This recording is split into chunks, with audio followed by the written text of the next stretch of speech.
Hey everybody, welcome back to Fake Nerds. I'm Brian. Marvel Rivals released this weekend, and if you've spent any time online, I'm sure you're already aware of that. In fact, if you're watching this video, you're probably like me and spent a lot of time playing it this weekend. If you're just watching this video to get an idea about how good it is, the gameplay is solid. The heroes are unique and fun to play, and the wait times between games are super short. Since it's a free-to-play game, I can't recommend it enough. It's full of casual fun with a bit of depth added to it by way of the heroes 30 at launch, and they're all available for free. Those short games and queues go a long way. You can try out a new character, and if it's a complete disaster, which I've certainly had my fair share of those, well, the next game isn't too far away.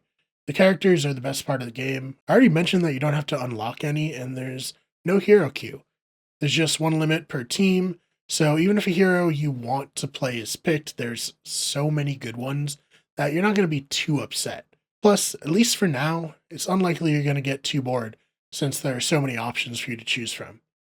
What I like most about the characters is they aren't just like MCU characters. Yes, there are the classic characters you'd expect, the core movie Avengers, they're here, but there's also characters like Cloak and Dagger or Luna Snow, or a lot of people's favorite, and least favorite, from what I can tell by the online reaction, Jeff the Land Shark.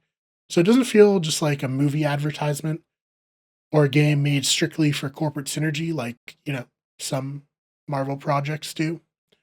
Plus, they're visually comic booky. Punisher looks like he's drawn by Rob Liefeld, and not like they just stuck John Bernthal into the game. We've come to this video to see if it's going to dethrone Overwatch 2 as the premier free-to-play hero shooter. That's a bit more complicated. When I first saw this game, I thought it certainly looked like an Overwatch clone, just with recognizable characters from Marvel. Honestly, it is that. If you've spent a lot of time playing Overwatch, you'll quickly see which heroes have their moves based on Overwatch characters. Like my personal favorite character to play so far, Adam Warlock, who has a similar attack to Zenyatta from Overwatch, and his ultimate's just Mercy's old ultimate where she could mass revive other players. But that's fine.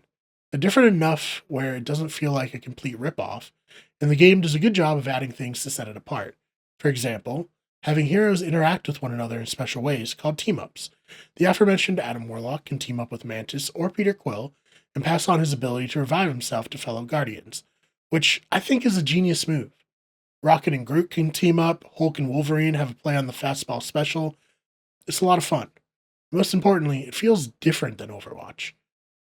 Though they should add Colossus to really have a fastball special, maybe in the future. I personally don't buy into the narrative presented by former Blizzard President Mike Ybarra, who in a now deleted tweet said that NetEase was copying Overwatch and used Black Widow and Widowmaker as an example, which, is embarrassing as Black Widow existed before Widowmaker in the comics. I also don't buy into the idea that Marvel Rivals will completely replace Overwatch 2.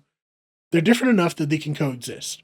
Rival feels kind of like more arcadey, more casual. The games are short, as are the queues, and it can be picked up easily, whereas Overwatch is firmly for the freaks who have invested in playing competitively at this point.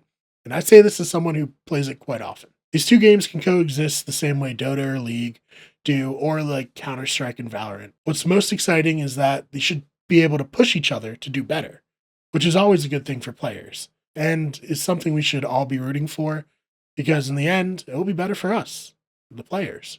So congratulations to NetEase and Marvel for making a fun game that I think actually has a chance to compete in the live service market, which is not easy to do. Just ask Conquered or XDefiant. So to sum this video up, Marvel Rivals, it's fun, it's worth your time. Have you tried it yet? If so, what do you think? Let people know in the comments down below. I'm Brian, I'm a fake nerd, but this has been some real news.